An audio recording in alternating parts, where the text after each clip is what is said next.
Our next question says, I do work, but I find it doesn't change my MS. Is there a clinical reason I should stop? No, I think, again, it becomes very individualised, and you need to look at the person, the job, the hours they work. But actually, a lot of people get more than it's the physical interaction with work, it's the social interaction with work. So if people are okay and it's not affecting them, then you carry on working. Obviously, sometimes adjustments do need to be made, and there we can refer through to Access to Work, who are a good source of support to keep people in employment, occupational therapists, the employers' occupational health departments are often very good. Employers do have an obligation to make reasonable adjustments. What that may be will vary, depends upon employee and what the job entails. But obviously, it is, and there's a financial,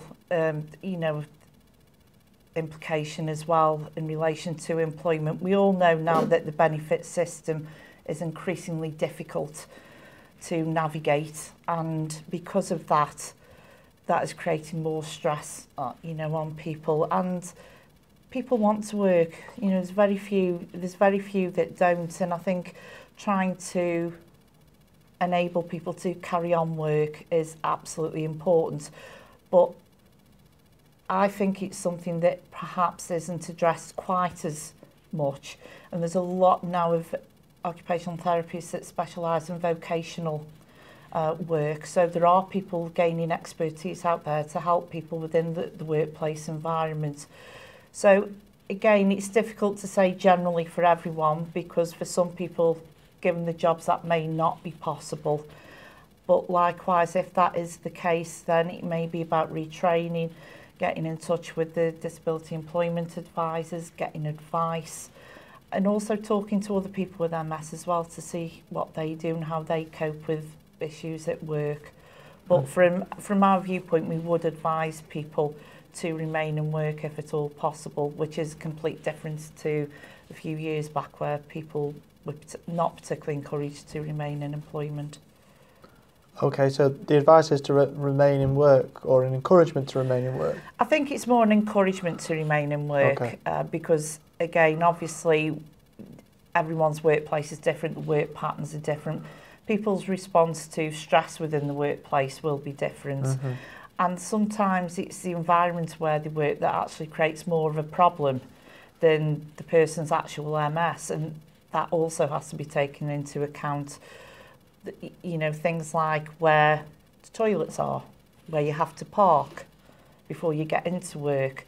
The main reason why people either reduce their hours or give up work totally is because of the fatigue. So actually, it may be looking at someone's symptoms, because they may feel that they can't carry on work because they get the impact of the symptoms is really quite bad at that time.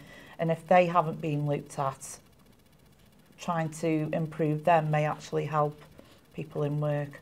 And where would you encourage people to go if someone said I'm struggling with work, or a question like that? Yeah, so obviously when people go along to the clinic appointments, then to talk to their MS team about that, whether that's the nurse or the consultant. As said, there is Access to Work, which people can self-refer to. So if they just Google that, the excellent information about that through the Department of Work and Pensions website.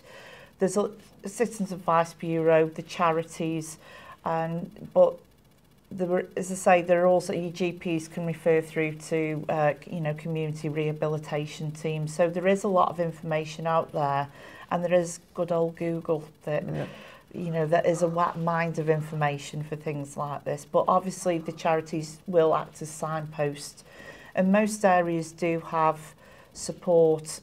So in Greater Manchester, we have Basics, which is for all neurological diseases here, and we can put people in touch with them, and they have someone there whose main role is to give employment advice and around retraining, and I know that is replicated in different places up and down the country.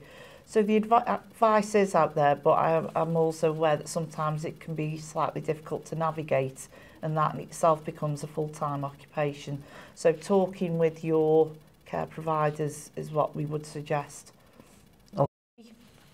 like I've said earlier, so there are certain times that you may need to take more information about the job, and one is around shift work.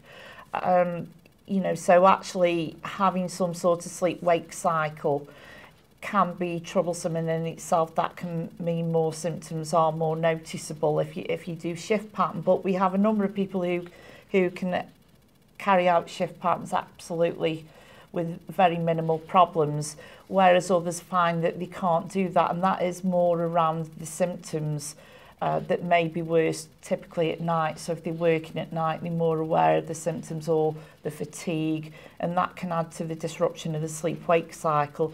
So whilst in that instance we won't be saying stop work, again we will be advising to work either with the person's occupational health department or the GP, or looking perhaps for a moderation of duties, or perhaps lessening the shift pattern. But some people are fine with that, and it's just finding out what's right for you. Thank you for that.